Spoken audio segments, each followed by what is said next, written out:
pasada habíamos visto la estructura de repetición if, la estructura de repetición while eh, y la estructura de repetición for. Entonces vamos a pasar rápidamente por el for, que es donde nos hemos quedado. Y habíamos visto un poco también de los centinelas. Ahora, los lazos también sirven para comprobar datos. Por ejemplo, alguien podría estar dándonos aquí un gray counter, un, un conjunto de datos, eh, y si gray counter es distinto de 0, están asumiendo aquí de que las notas son adecuadas, pero ustedes pueden poner un lazo que que les obligue a entregar notas entre 1 y 20, por ejemplo, no sean números válidos. O sea, que fuera de esas fronteras no sea válido, ¿no? No sea diferente, ¿no? Esto se puede hacer con algo así como esto. Vamos a ponerlo acá. Por ejemplo, yo pongo texto aquí. Por ejemplo, digo, nota igual a 24. Entonces, while nota mayor que 20 o estoy aquí. Esto es o nota menor que 1, count. Las voy a contar en orden, ¿ya? Muy aparte del actor. Ingresar nota válida.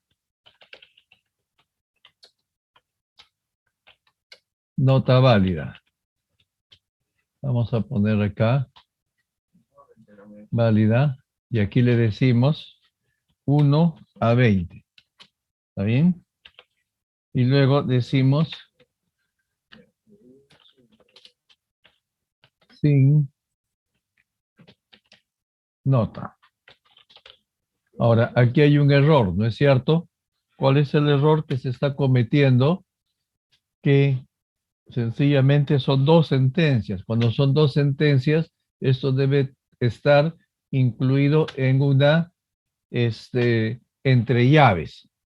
Entonces, si la persona no ingresa una nota válida, entonces el programa se queda ahí, ¿no?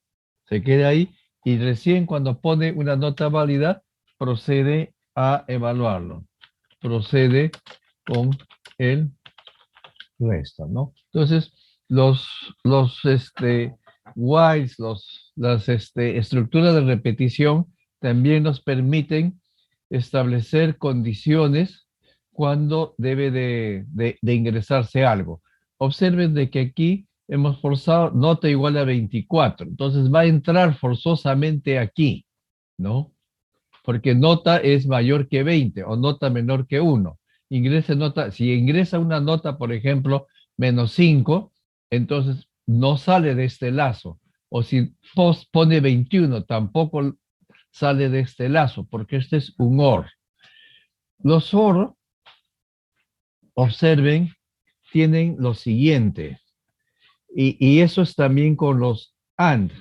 Los OR se evalúan de izquierda a derecha, pero la expresión es verdadera en el caso del OR si es que la primera es verdadera. Por ejemplo, si nota fuese -5, dice esto es verdadero.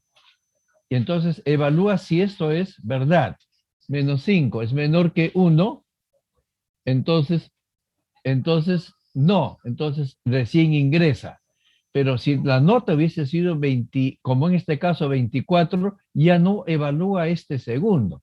¿Por qué? Porque el OR, si ustedes se acuerdan las tablas de verdad, si uno es verdadero y el otro es falso, el resultado es verdad, se evalúa verdad. Lo mismo si el primero es falso y el segundo es verdadero, se evalúa verdad, ¿no es cierto? Solamente es falso cuando ambos son falsos, ¿no? Entonces, eh, eso deben de tener en cuenta. También, si ustedes tienen, voy a poner aquí, eh, vamos a poner acá mejor.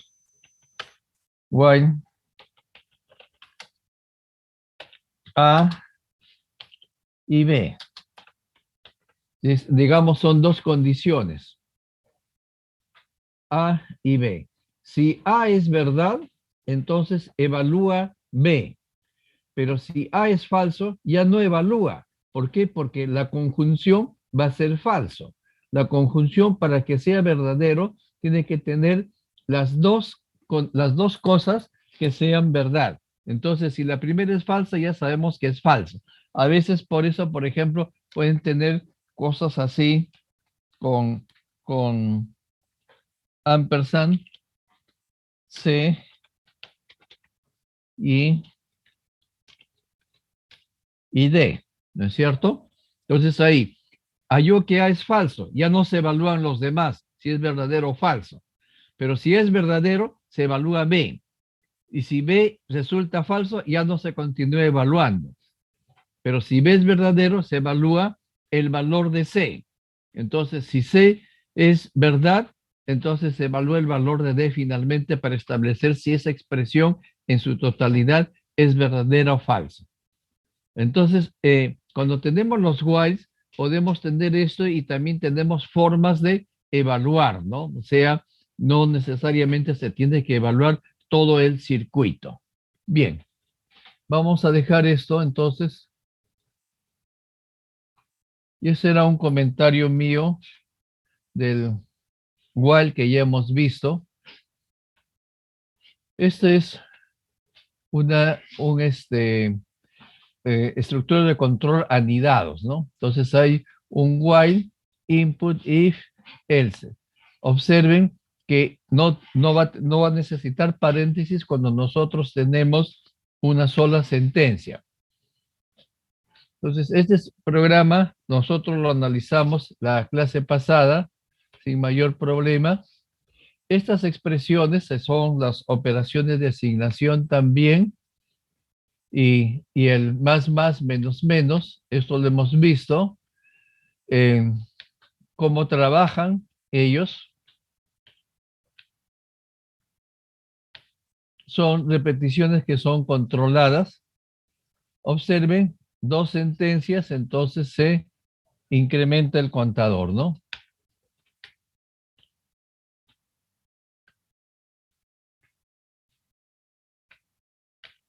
Observen, a veces se está declarando dentro del main una variable que es un dato. En las estructuras, en esta parte de las estructuras, normalmente se tienen funciones. Esta es una clase y aquí dentro del main se declaran algunas variables que son del programa.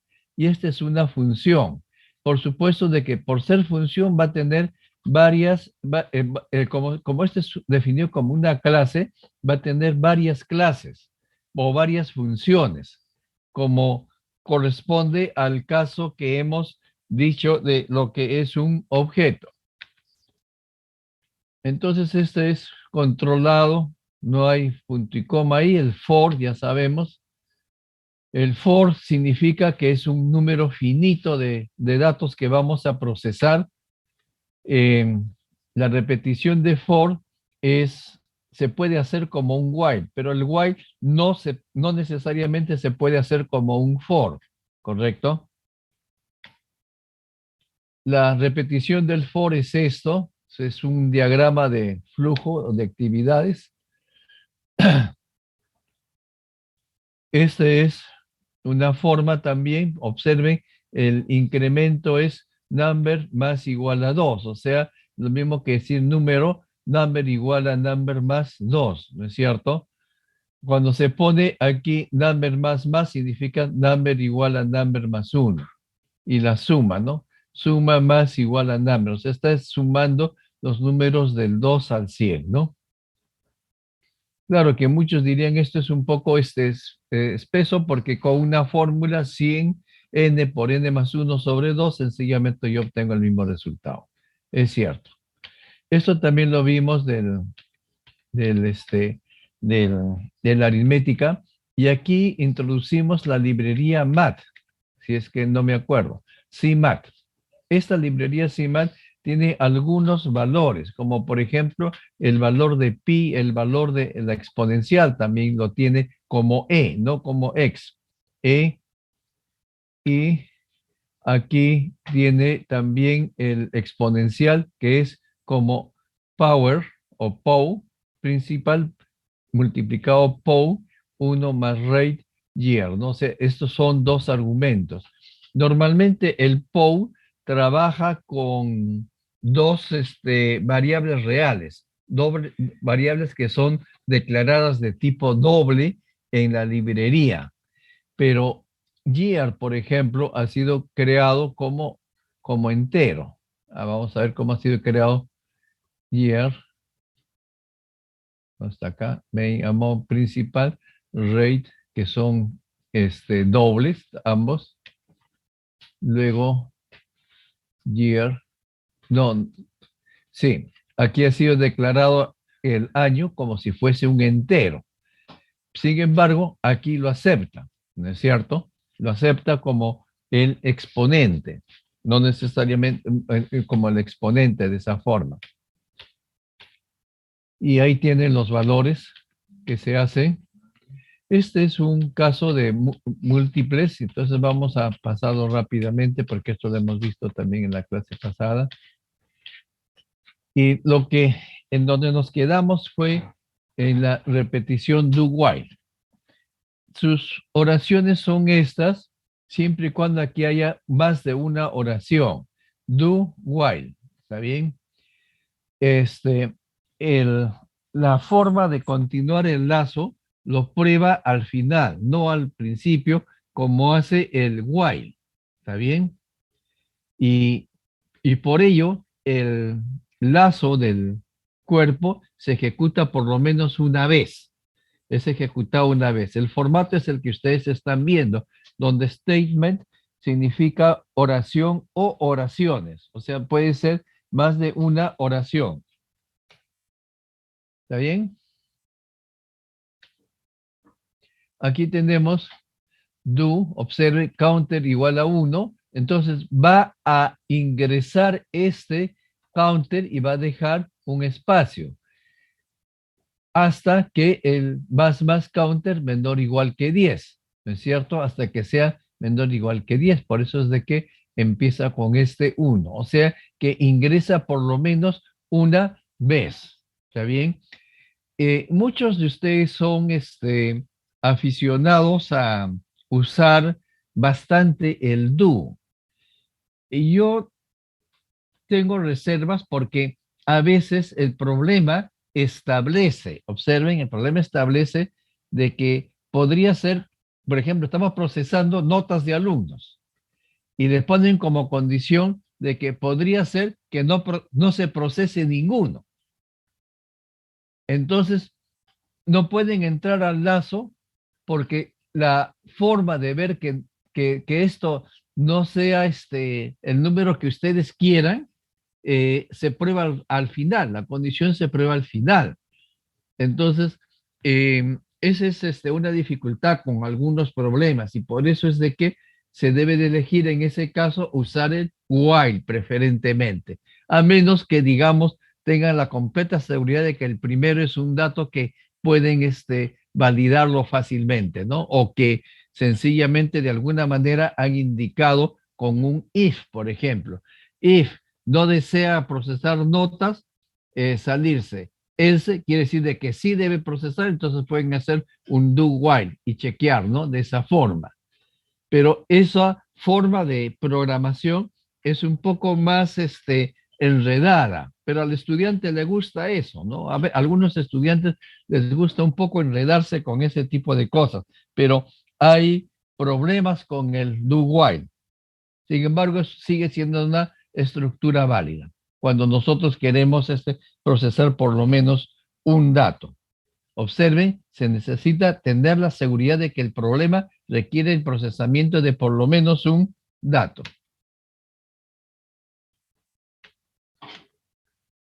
Las oraciones break y continue.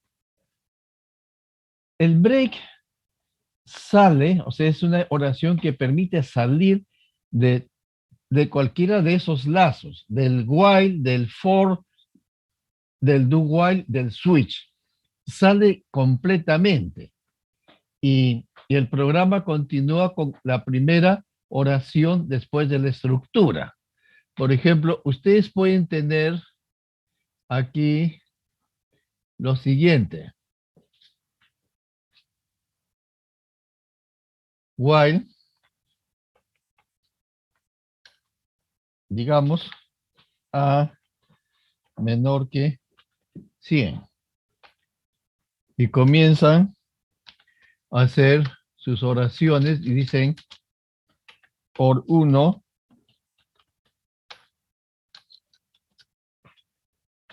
por 2. O sea, son oraciones que están teniendo. Y luego, de repente dicen if una condición, por ejemplo, if A es igual a 20, break, ¿no? Y significa que pueden tener aquí or 3, or 3, or 4, etcétera, que no se van a ejecutar. Or 3, or 4 no se van a ejecutar. Salió, o sea, el break hace de que la siguiente oración a ejecutarse esté aquí. Oración. Ahora, eso se va a cumplir solamente si esta condición es verdadera. Por ejemplo, si estamos haciendo un lazo y nosotros queremos que A nunca sea igual a 20, entonces, y siempre sea menor que 20, entonces va a poder procesar OR 1, OR 2, OR 3 o 4 con cualquier valor de A que no sea 20. ¿Está bien? Si A es 20, inmediatamente sale del lazo y viene aquí. Entonces, siempre el uso común significa, o sea, cuando se usa comúnmente, cuando queremos salir tempranamente de un switch o, por ejemplo, cuando queremos bypassear el resto de la oración del switch, Entonces, ese es el caso donde se utiliza el break. Ahora, aquí mismo en este ejemplo, el continue no es tan estricto como este, sino sencillamente, si A es igual a 20, y aquí dijo continue, ignora todas estas oraciones y va hacia el siguiente, al siguiente valor. Creo que aquí tenemos un ejemplo. Por ejemplo, aquí, de x igual a 1 a x menor o igual que 10. Si x es igual a 5, este es un for break. Quiere decir de que este elemento va a imprimir 1, 2, 3 y 4. Pero si x es igual a 5, se salió y se vino para acá. ¿Correcto? Y salió, dice aquí, del loop cuando x se convirtió en 5, ¿no? ¿Por qué? Porque en algún momento x va a ser igual a 5. Si x es igual a 5, salir. Caso contrario, escribir. Entonces aquí va a escribir 1, 2, 3, 4. Este ya no lo llega a escribir. Salió del lazo y no escribe nada más. Entonces, por eso es de que escribe 1, 2, 3, 4. El continue también es usado en las mismas estructuras, no es usado en el switch, ¿está bien? No es usado en el switch. Y lo único que hace es bypassear el resto del cuerpo del lazo y procede con la siguiente iteración del lazo. While, las estructuras de while and do while, el test de continuación del lazo es evaluado inmediatamente después de la oración de continua. La estructura de for incrementa la expresión ejecutada. Y veamos aquí. Aquí tienen. Si x es igual a 1, lo hace. Si x es igual a 5, continúe. ¿Qué quiere decir? Utiliza 1, 2, 3, 4 que va a escribir y luego cuando x igual a 5 no escribe esto, o sea, bypasea esto y se va al 6, o sea, va a escribir 1, 2, 3, 4, 6, 7, 8, 9, 10. O sea, solamente ese caso no es tan fuerte como el otro. Entonces, aquí debe estar lo que debe haber salido, ¿eh? 1, 2, 3, 4, no está el 5, pero sí los otros, ¿no? ¿Por qué? Porque bypasea únicamente aquellos valores que no están. Estas es las operaciones lógicas que hemos visto ya, bueno, que hemos estado comentando. El doble ampersand es el lógico A, lógico I. Y es verdadero si ambas condiciones son verdaderas. Observen, si género es igual a 1 y la edad mayor igual que 65, entonces incremente en 1 la variable de mujeres mujeres de edad, ¿no? Y como siempre, ya les he mencionado, si el género de 1 fuese igual a falso, entonces ya no continúe evaluando la siguiente, ya se sale de eso. El lógico es verdadero si ambas condiciones son verdad. Y también si si el promedio del semestre es mayor que 90, inmediatamente sale. O final exam mayor que 90. O sea, podrían ser que ambas condiciones sean verdad, pero ya no evalúa la segunda. Entonces ahí hay que tener un poco de cuidado. Si, por ejemplo, yo digo, eh, eh, el promedio del semestre fue 91, es verdad. Eso no garantiza que el examen final la persona haya obtenido 90, sino puede haber obtenido 80. ¿Está bien? Entonces, ahí evalúa a verdad ese caso, ¿no? Aun cuando la nota final sea menor que 90. El signo de admiración sirve para establecer un no lógico. Es una negación lógica y regresa verdadero cuando su condición es falsa y viceversa. Si, por ejemplo, no es cierto que nota sea igual a valor del centinela, la siguiente nota es tanto, ¿no? ¿No? Entonces, quiere decir de que no está siendo verdadero eso. A veces, en vez de eso dicen, si nota es distinto, o sea, el ampersand se puede usar por fuera o por dentro. ¿Por qué? Porque es el no de aquí equivale a decir no igual, ¿no? Entonces, este es un operador lógico. Observen que la igualdad no es un operador lógico, la igualdad es una asignación. La doble igualdad sí es un operador lógico, es una asignación. Y el valor que se obtiene es de todo esto. Esto es verdadero o falso. Si es verdadero, entonces esto es falso, ¿correcto? Si esto fuese verdadero, entonces esto es falso, ¿no? Entonces, así. Ahora, hay un error, un error común que es igual y el problema de asignación. Típicamente no causa errores sintácticos. Esto es algo bien raro. ¿Por qué? Porque tiene que ver con la sentencia, a menos que uno lo haga diferente. Por ejemplo, yo puedo decir una oración como sigue.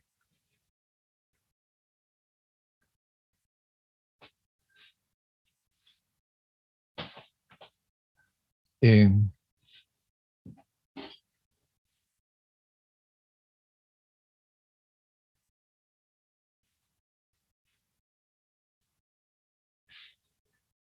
Por ejemplo,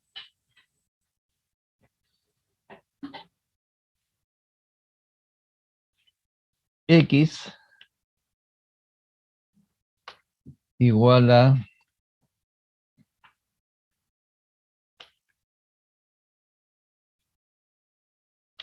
igual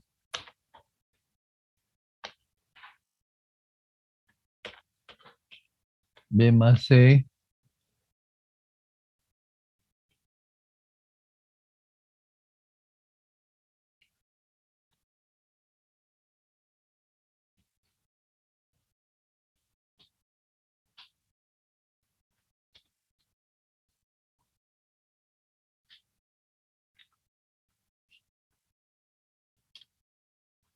así simple. Observen, esta es una sentencia válida. Y a X se le está asignando un valor booleano. Y aquí lo que está comparando es el valor de A con el valor de la suma de B más C, pero en el sentido de si son iguales o no. Si son iguales, el valor de esta doble igual es verdadero. Y si no, es falso. Entonces, X de todas maneras toma ya sea el valor de verdad o de falsedad. O sea, es un valor booleano. ¿Está bien? Entonces, podemos usar el igual siempre y cuando nosotros no tengamos ningún problema. También podría ser, por ejemplo, X igual, vamos a ver, A menor que B y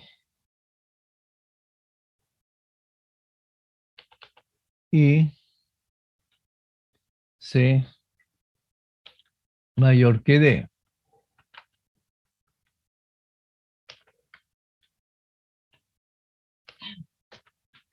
Y aquí hay una igualdad. Por ejemplo, Y igual. Esa es una asignación. Entonces aquí es esto. Entonces X tiene que ser booleano. Y esto está comparando si esto es verdadero o falso. Entonces, dependiendo de si X toma el valor de verdadero y toda esta expresión también toma el valor de verdadero, entonces Y será verdadero. Si X es falso y todo esto es falso, entonces Y va a tomar el valor de falso. ¿Está bien? Entonces, se pueden combinar ambos, pero siempre tienen que tener presente que qué variables tienen que ser de tipo booleano y qué variables tienen que estar bien definidos. ¿Ya? Bueno.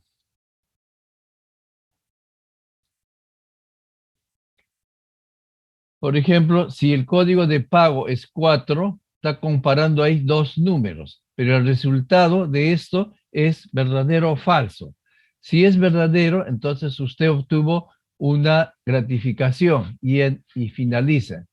Entonces, observen que esta es una sola sentencia.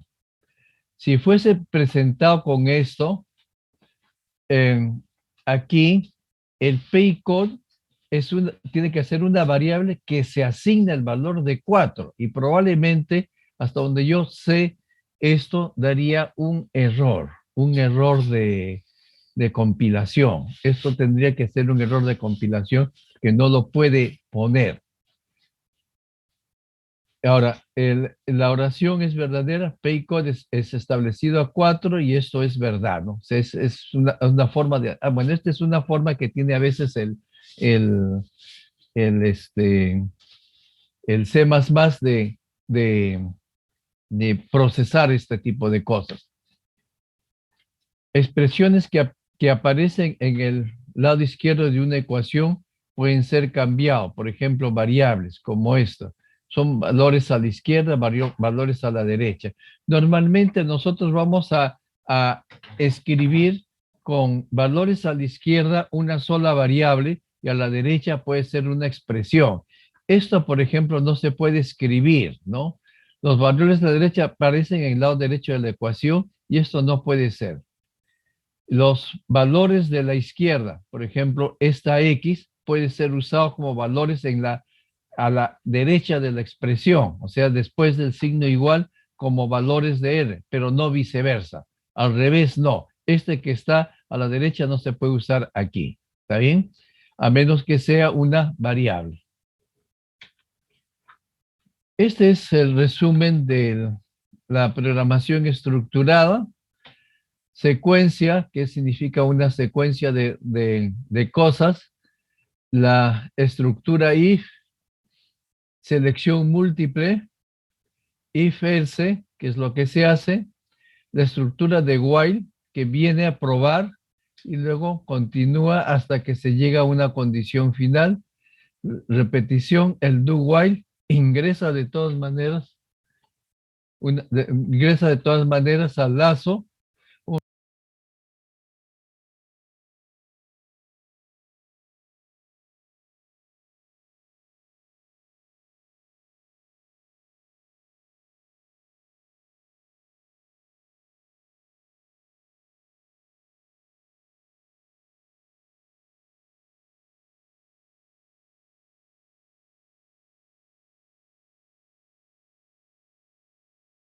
Se prueba al final, aquí se prueba al inicio, y la de for también tenemos la instrucción más o menos de esta forma.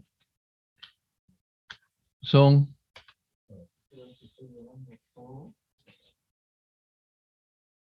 entonces, aquí hay un resumen de la programación estructuradas. Los programas son fáciles de entender, probar, hacer seguimiento y modificar. Y las reglas solamente son, empieza con un flujo de datos, solamente use una sola estructura de control de entrada, una sola estructura de salida. Empiece con un diagrama de flujos simples. Cualquier rectángulo, o sea, proceso puede ser reemplazado por dos rectángulos, o sea, dos acciones en una sucesión. Cualquier rectángulo puede ser representado por cualquier estructura de control. Sequences, if, else, switch, while, do while, etc. Reglas 2 y 3 pueden ser aplicados en cualquier orden y muchas veces. ¿Está bien? Entonces aquí tienen, esto en realidad no interesa mucho. Entonces todos los programas siempre van a tener lo siguiente: secuencia, selección o repetición. ¿Está bien? Y recuerden que cualquier estructura de repetición puede ser reescrita como una oración de while. Bien. Con eso hemos acabado esta separata por ahora y vamos a ir a la siguiente. No la tengo acá.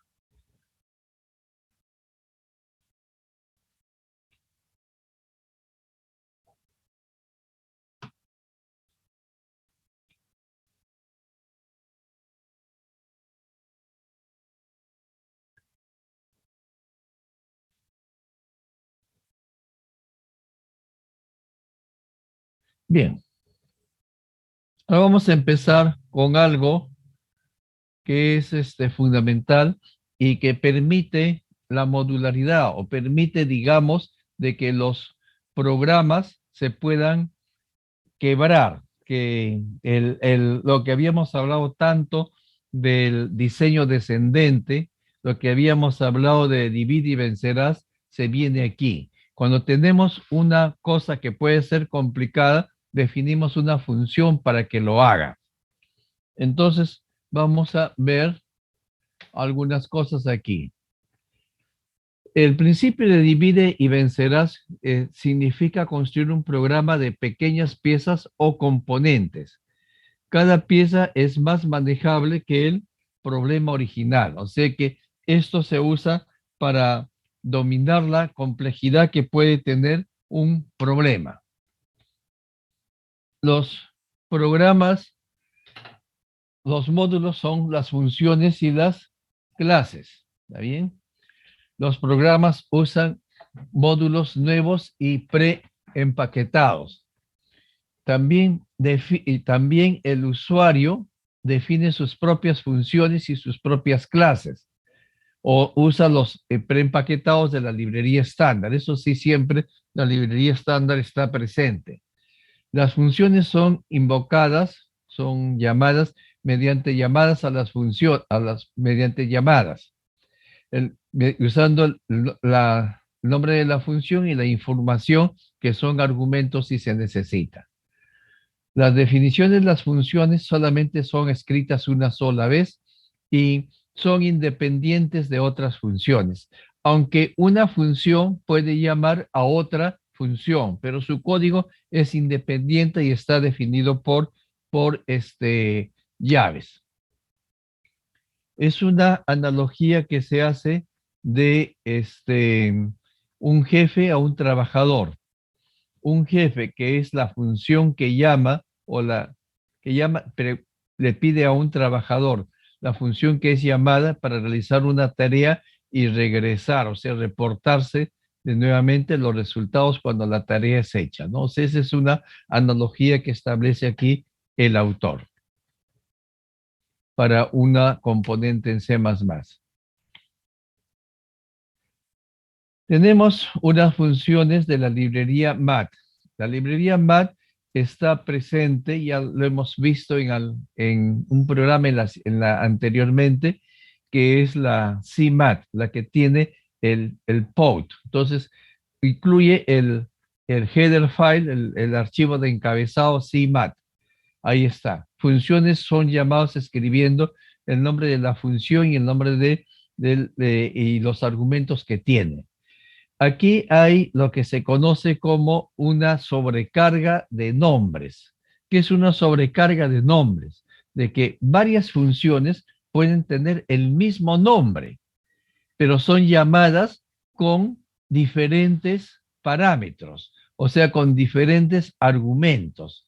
Por eso, por ejemplo, aquí tienen function name, puede ser con un argumento, el mismo nombre de la función con 2 o 3 argumentos. Entonces, cuando ustedes llaman con 2 argumentos o 3 argumentos, que podría ser esta, entonces ya saben que tienen que usar esta parte del código, no hay ningún problema. Eso se llama sobrecarga en el nombre de las funciones. ¿Está bien? O sea, se diferencian por el número de argumentos. Por ejemplo, o el tipo de argumento también. Por ejemplo, square root está llamando con un real, ¿no es cierto? Imprime 30. Bueno, en todas las funciones que están en CMAT, regresan un doble. Siempre van a regresar un doble, no regresan un entero. Aquí ustedes podrían haber usado 900 únicamente. Lo va a aceptar el CMAT. Puede usar constantes, variables, expresiones también. Raíz cuadrada de la raíz cuadrada de x. O también raíz cuadrada de 3 menos 6x. Ahora, por supuesto de que como esta es la raíz cuadrada, 3 menos 6x debe ser una cantidad positiva. Si no, no regresa nada, da un error. Las variables son, las funciones que se tienen son la función sin, la función coseno, la función exponencial, la función valor absoluto, la función piso, la función mod. La función mod es el resto, pero lo pone en real. Por ejemplo, aquí, ¿no? No es lo que nosotros hemos visto, la división entera o el módulo, es cuando los dos argumentos son enteros. Log es el logaritmo natural en base E, log en base 10 es el logaritmo de X en base 10, PO ya hemos visto que es seno, ya lo tienen, hay las 3 funciones trigonométricas básicas, seno, coseno y tangente. Raíz cuadrada también hemos visto que es la raíz cuadrada. Lo único que faltaría especificar es la función Ceil y la función Floor. Esta es lo que ustedes conocen como la función máximo entero. La parte entera de 9. De 9.2 es 2. De 9.9 es 9 también. De menos 9.8 es menos 10. De menos 9.2 es menos 10 y así sucesivamente. Y esto es el próximo entero. Esto más o menos tiene que ver con esto. Vamos a compartir.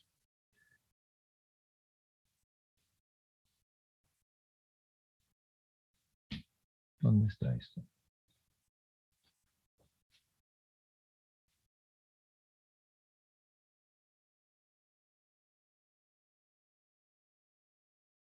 Bien. Aquí en esta pizarra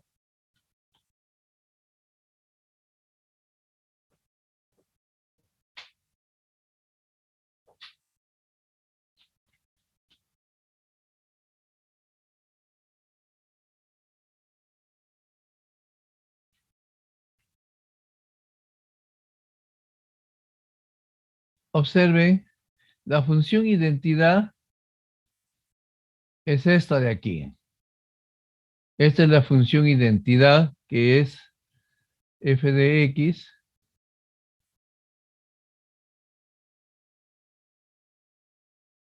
igual a x. Y aquí tenemos, por ejemplo, 1. Entonces aquí también es 1, 2, 2, 3, 3. Entonces, ¿qué viene a ser la función floor? En el intervalo 0, 1 se viene acá, a 0. La parte entera es 0. O sea, de este rectángulo se viene abajo. En esta parte tienen un rectángulo. Entonces, la función máxima entero va a ser esta de acá. Aquí también imagínense un rectángulo. La máximo entero va a ser esta de aquí. Entonces, esta verde es la función máximo entero, ¿no? Entonces, eh, a veces ustedes lo ponen como máximo entero de x, y esto es lo mismo para nosotros en computación, floor x. Ahora, la función techo lo que hace es lo siguiente con este de aquí. Aquí usó el verde, correcto. Aquí va a usar este de acá, el techo, ¿no? Entonces, máximo entero de 0.5, 1. Máximo entero de 1.2, 2. Máximo entero de 2.5, 3, ¿no? O sea, es este cuadradito y es en base a la función identidad que se da esto, ¿no? Entonces, estas funciones tienen alguna utilidad, ya sea cuando ustedes dicen, bueno, este medio, no es tanto como una, un redondeo o como una truncación, sino sencillamente es la forma como actúa la función matemática. Por supuesto que se puede interpretar como redondeo o truncación hasta cierto punto, ¿no? ¿No? Pero dicen, por ejemplo, la techo, si pasó del 2.1, ya el techo es 3. O sea, basta que pase del 2 para que ya ingrese. Aquí, por si acaso, esto de aquí es abierto y aquí sí es cerrado. O sea, al revés de la otra, ¿no? Que aquí es cerrado y aquí es abierto. ¿Está bien? O sea, da el salto en los enteros. Aquí también da el salto en los enteros, ¿no? O sea, aquí el siguiente va a ser de esta forma.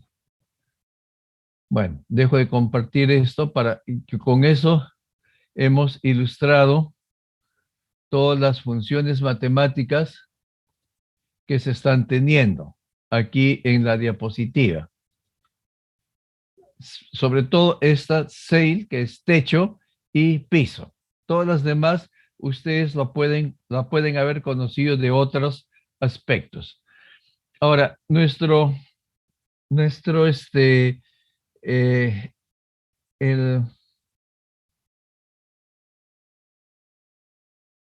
el DEPC no trabaja con 8 o 12 o 16 cifras decimales. Creo que trabaja únicamente con 8 decimales, nada más. Ahora, ¿qué objetivo tienen las funciones? Las funciones tienen como objetivo modularizar un programa, o sea, es decir, quebrarlo en pequeños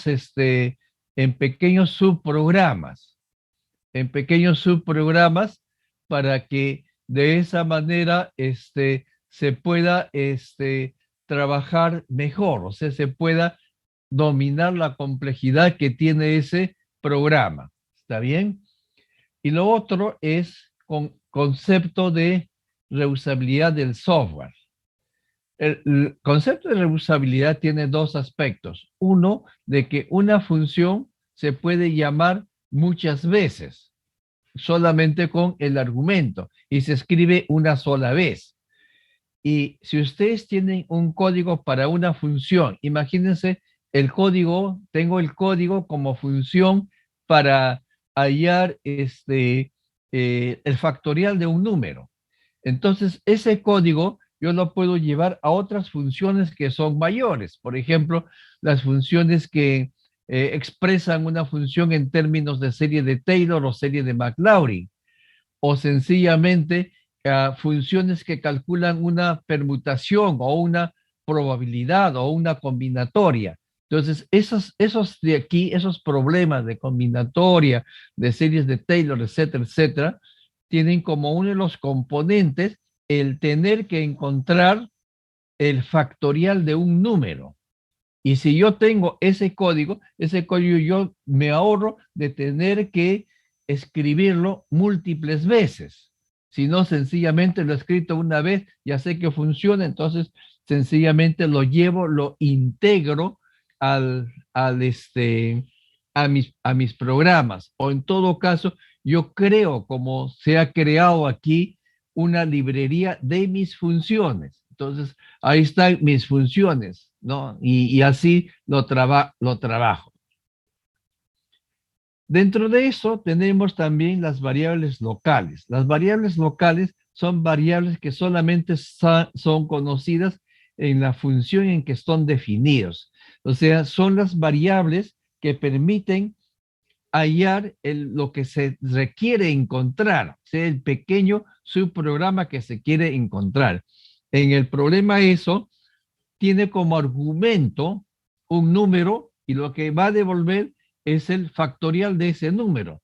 Yo le pongo como argumento el 3 y lo que me va a devolver es el 6. Yo puedo haber tenido alguna variable local, ¿no? Todas las variables declaradas en la función son variables locales. Claro, porque no salen de los paréntesis, o sea, son de los paréntesis. ¿Y qué son los parámetros? Las variables locales pasadas a la función, los parámetros son los valores con que vienen o con que son llamados las funciones. Si yo llamo a una función factorial, le tengo que dar un parámetro. Por ejemplo, factorial de 5. 5 es el parámetro. Quiero que me encuentre el factorial de 5, ¿no? Entonces, 5 es el parámetro de esa forma. Quiero que me calcule el producto de dos números. Cada uno de los números, A y B, por ejemplo, van a ser los parámetros. Entonces, lo que va a retornar la función es el producto de esos dos parámetros. Entonces, ¿cómo definimos a las funciones?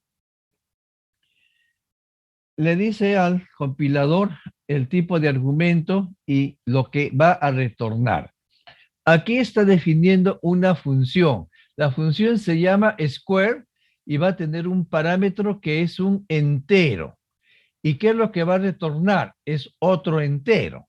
la función puede retornar un float o un real o un doble y tener como argumento otro valor, pero aquí está declarada de esta forma.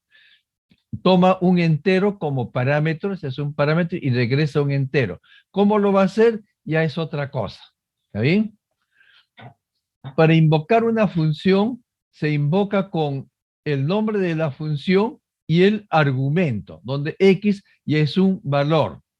Pasa el argumento X y la función obtiene su propia copia de los argumentos. ¿Qué quiere decir esto? De que pasó con 5. X es 5, por ejemplo.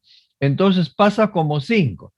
De repente, dentro de la función, yo le puedo poner X igual a X más 7. Pero cuando regrese, va a regresar con 5. ¿Está bien? Y luego, por eso dice que las funciones obtienen su propia copia de los argumentos. O sea, me estás pasando el valor de X. Ya, ¿con qué valor me estás pasando? 5. Ya, perfecto. Entonces yo voy a hacer ahora alguna cosa con ese valor y te regreso el resultado y cuando regreses, como yo he sacado solamente una copia del argumento, con lo que regresa el X es con su valor inicial. ¿Correcto? Ahora, el formato para definir una función siempre tiene qué es lo que retorna. A veces las funciones no retornan nada. En ese caso se retorna void, V-O-I-D, quiere decir vacío. El nombre de la función, o sea, el tipo de return type, el nombre de la función y sus parámetros y luego el bloque. El bloque ya sabemos que se define mediante dos llaves, que son declaraciones y oraciones. O sea, puede tener variables locales y, y oraciones. O sea, puede definir sus propias variables con las cuales va a trabajar y los que va a regresar.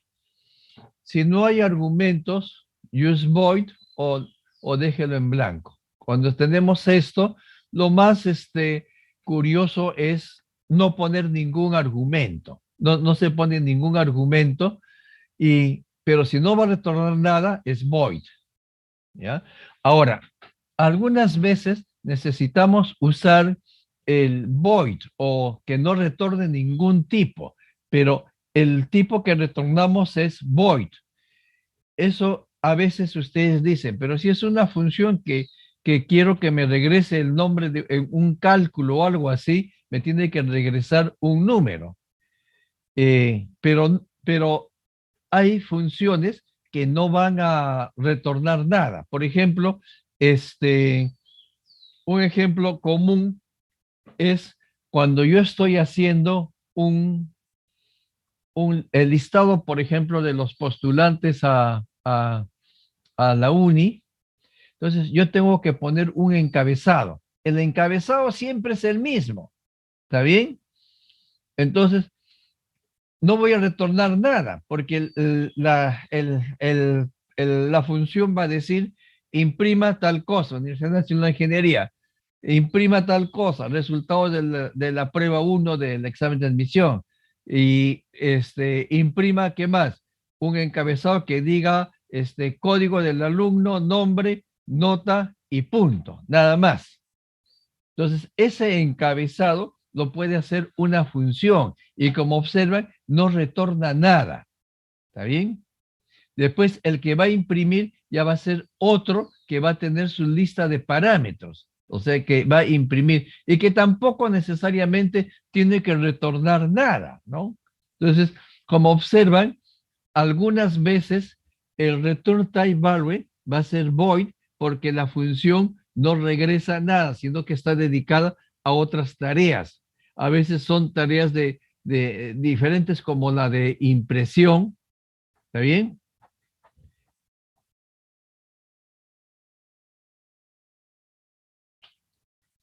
Data type, si del resultado que va a ser regresado, use void, si nada es retornado. O sea, aquí dicen void y el nombre de la función. ¿Está bien? Ejemplo. Por ejemplo, ahí están poniendo una función que es square y tiene como argumento un entero.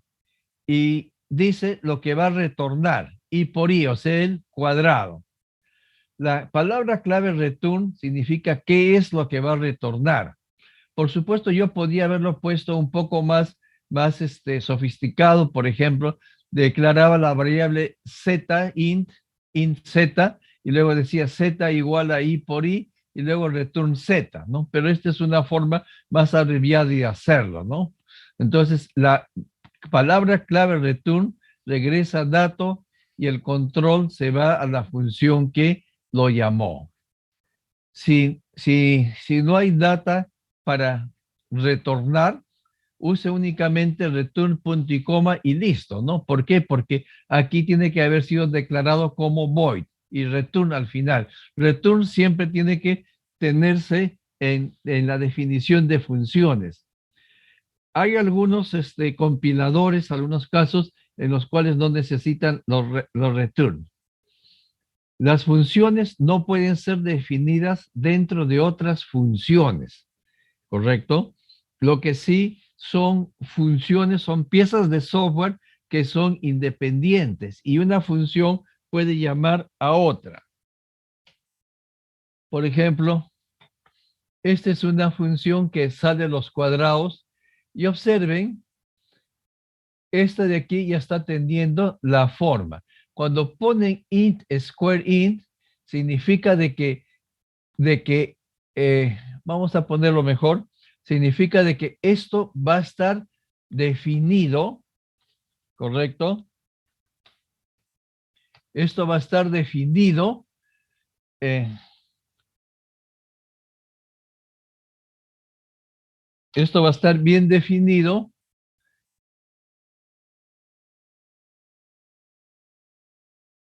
más adelante. Y esto es para que no haya errores de compilación cuando encuentra esto. Otra forma de hacerlo es poner la función adelante, todo esto adelante. Aquí está diciendo que es la función prototipo que se va a finalizar y ahí lo tienen. ¿Está bien? Vamos a ver esto para especificar algo. Voy a dejar de compartir y vamos a ver.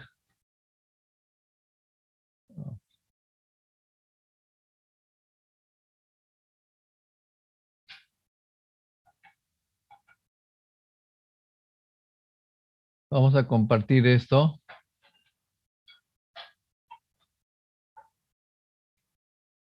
Este de aquí. Ahí está la función. Lo ven, ¿no? 3,3. Y ahí lo tienen. Ah, bueno, aquí está poniendo otro. No, esta no es lo que quería. Esta es. Vamos a ver cuál era.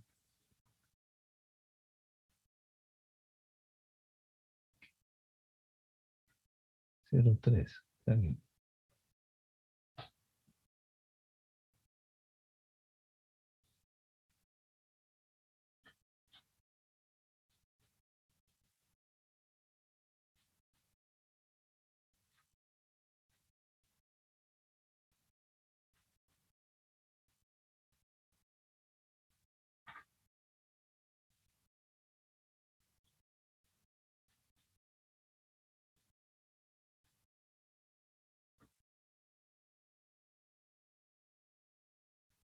Ya.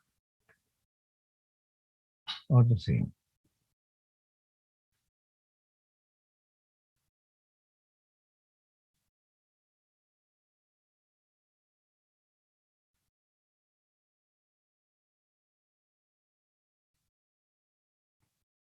Esta de acá. Observen, ahí tiene, ¿no? Supongamos que yo le pongo slash slash. int square ha sido definida al final, que es esta de acá. Entonces, cuando yo ejecuto, me dicen si ven la pantalla negra o no. Solo veo, profesor, una carpeta. Ah, vamos a poner entonces aquí. ¿Ahora lo ven? Sí, ahora sí se ve. Ya. Observen, yo lo que hice fue este prototipo, no lo puse acá. ¿Está bien? No lo puse aquí. Se lo estoy poniendo como si fuese un comentario. Entonces, quiere decir de que para el main no está definida, a pesar de que está definida después. ¿Está bien? Entonces, cuando yo lo ejecuto, espero que vean la pantalla, me sale con un error. ¿Está bien? ¿Por qué? Porque no fue definido. Esto tiene que estar así de esta forma y aquí sí debe de ejecutar. No sé si ven la pantalla negra, Sí se ve, profesor. ¿ya? Entonces han visto que está bien. Ahora, ¿qué pasa si yo pongo esta definición, copiar, lo pongo aquí? Ya lo definí aquí, ¿ya? Y aquí lo voy a borrar. Veamos qué pasa.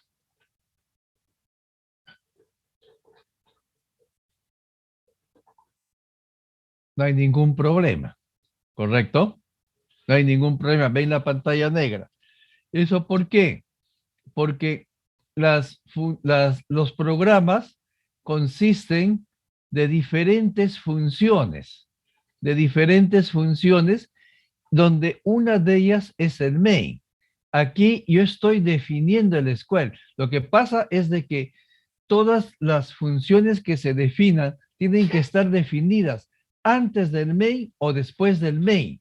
Pero si ustedes lo definen después del main, tienen que escribirlo como un prototipo para decir de que la definición de esa función va a estar más adelante. Eso es lo que significa y que no permita que el compilador se pare. Ese es el caso. ¿Está bien? No sé si me ha dejado entender. Entonces, las funciones pueden venir aquí, una, dos, tres, cuatro, las que ustedes deseen, ¿ya? Voy a dejar de compartir esto y ahora regresamos a la separata.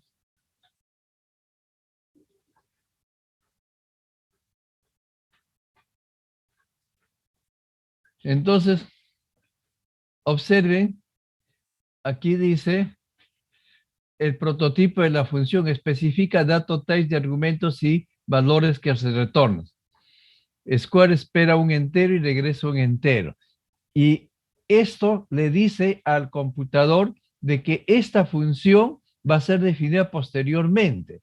Si ustedes no ponen, ya han visto de que esto va a dar un error. La otra alternativa es poner el código de int square aquí. Ahora, Square permite la sobrecarga que habíamos comentado, la sobrecarga de nombres de funciones, porque podría tener el square con dos argumentos o con un tipo de argumentos diferente. Por ejemplo, podría ser un real y va a regresar un real también. Entonces, no se confunde eso, pero eso tiene que estar ya sea como un prototipo o las funciones tienen que estar definidas aquí, todas, ¿no? Y ahí lo tienen, ¿no? Square, int, etcétera. ¿Está bien?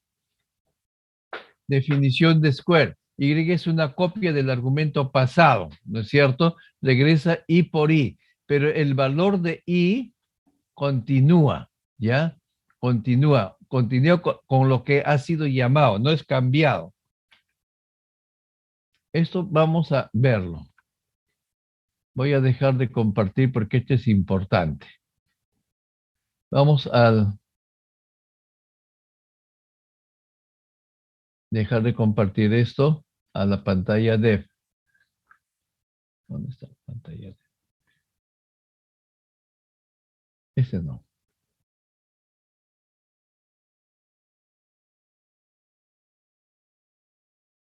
Este de acá. ¿Está bien? Esta es la función. Voy a regresarlo a su sitio. Y nosotros decíamos lo siguiente. Bueno, lo voy a dejar ahí. ¿Qué pasa si yo digo doble? ¿Está bien? ¿Hay error sintáctico? No, ¿no es cierto? Y aquí, observen, lo que interesa es este parámetro, es el Y. Pero, ¿qué es lo que va a dar? ¿O va a fallar el programa? No va a fallar. Lo hacemos y observen, me ha puesto 1, 4, 9, 16, como siempre, ¿no?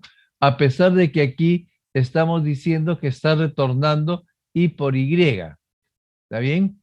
Se surró en esto de que tiene que retornar un doble o un real. Esas son cosas que tienen los lenguajes, ¿no? Lo ha convertido a real porque el argumento de square es un entero. Entonces lo que va a retornar aquí es un entero. Ahora, observen que aquí yo digo y igual a y por y. ¿Está bien? Y 2 por i. Y digo count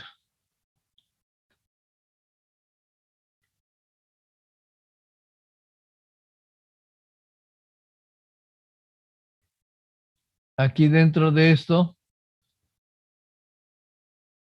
count eh,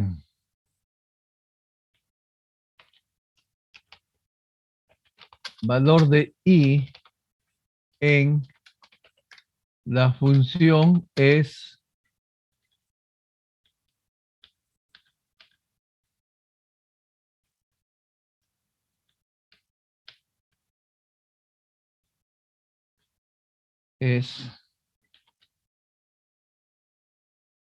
i. Punto y coma.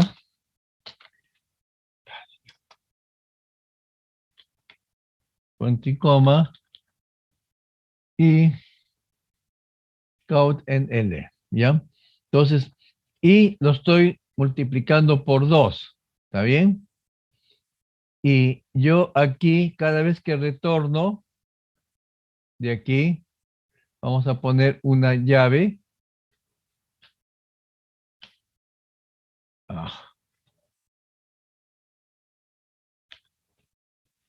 Square count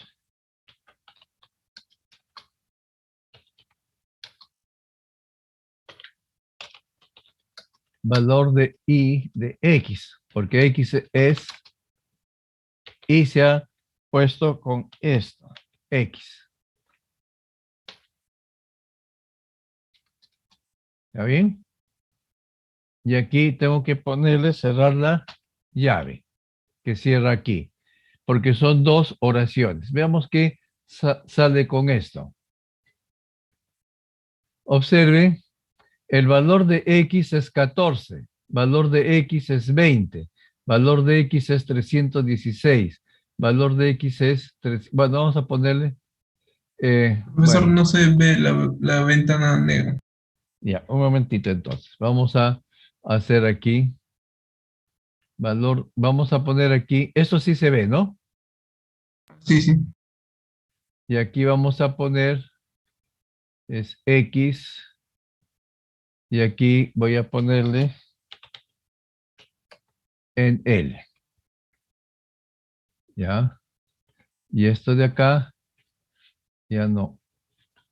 Ya no, porque está dentro de esto, ¿ya? Square es esto.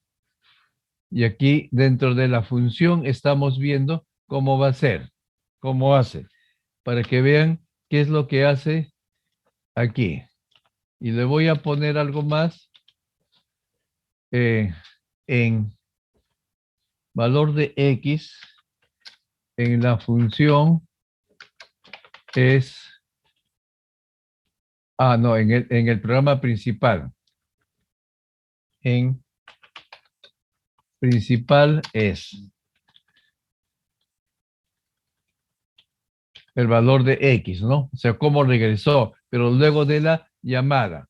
Y acá lo que estamos haciendo es aquí este return, no, pues este return, antes de hacer este tendría que hacer esto, return y por ahí me va a resultar, vamos a ponerle aquí una variable más.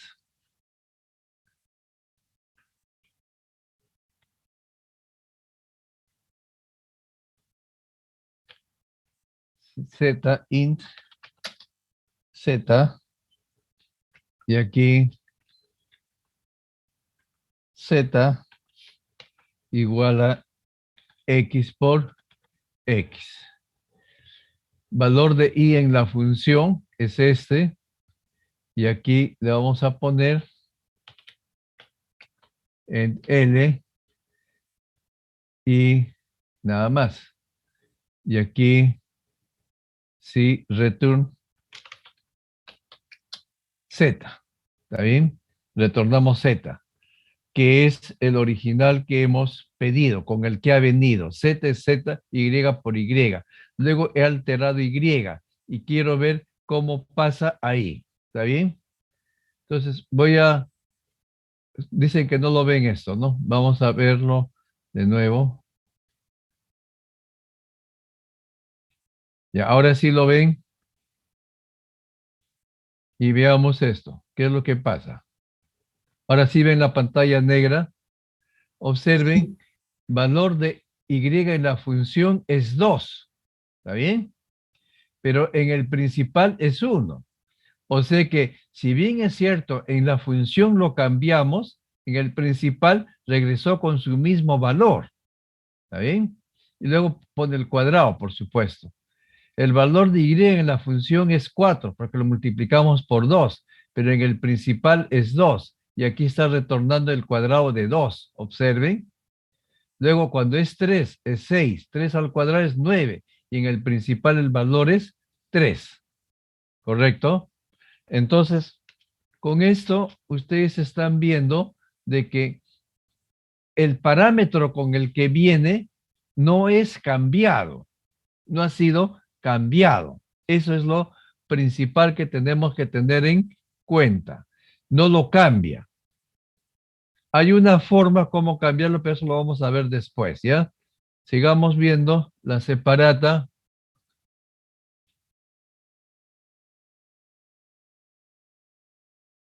Entonces hemos explorado un poco con esta función y con este programa.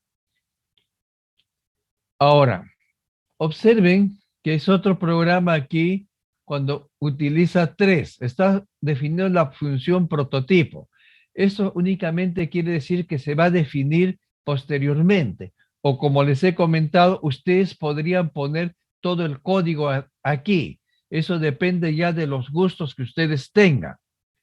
Entonces, aquí este es trabajar, ingresar los 3 números flotantes, o sea, 3 números reales, y luego especifica cuál es el mayor, ¿no? Llama al máximo entre 3 números, que tienen 3 argumentos. Y observen cómo lo hace. Hace que el máximo sea el primero. Si el segundo está definiendo una variable auxiliar, X. Entonces, y le llama que el máximo es X, pero si el segundo es mayor que el máximo, entonces el máximo pasa a ser Y. Y si el tercero es mayor que el máximo pasa a ser igual a Z. Y al final tiene que retornar el máximo. ¿Está bien? Entonces, los prototipos de funciones, ¿qué es lo que contienen? El nombre de la función, los parámetros, número y tipo de datos, un tipo que va a retornar, ¿qué es lo que va a retornar? Si es que retorna algo. Si es que no retorna nada, se pone void. Y el prototipo es necesitado solamente si la definición de la función se va a hacer después del main, ¿no? Entonces, ustedes definen la función prototipo y luego la definición. Esa es una forma. Firma de la función, parte del prototipo con nombre y parámetros. Únicamente es cómo va a ser, cuál va a ser la estructura. Forzamiento de los argumentos. Fuerza a argumentos para ser del tipo adecuado. Convierte, por ejemplo, el int 4 a doble 4.0. Porque, por ejemplo, la librería CMAT trabaja únicamente con números reales.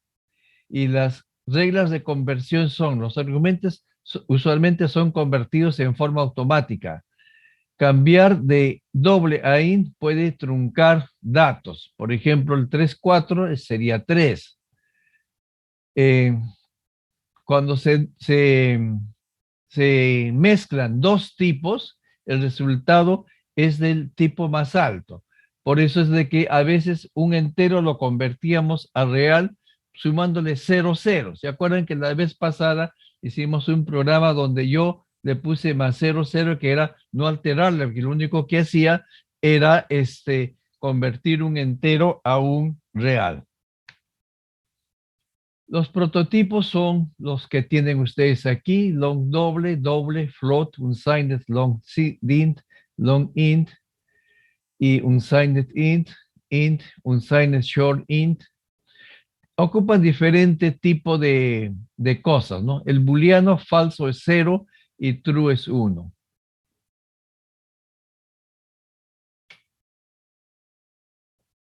Ahora, archivos de encabezado definen los prototipos de las funciones, definiciones de tipos de datos y constantes. Si usted va a crear un archivo de encabezado, tiene que ponerlo con un H al final. Y ustedes tienen que definir qué cosas van a estar ahí, ¿no? Y eso debe estar en un archivo aparte, pero en la misma librería o en el mismo subdirectorio donde están desarrollando el programa principal. Ahora, hay cosas que tiene la librería del MAT. Por ejemplo, esto es con menor y mayor. El de ustedes es un archivo de tipo .h. O sea, el tipo es .h y no tiene un main. Los headers no tienen un main. Bueno, ahí nos vamos a quedar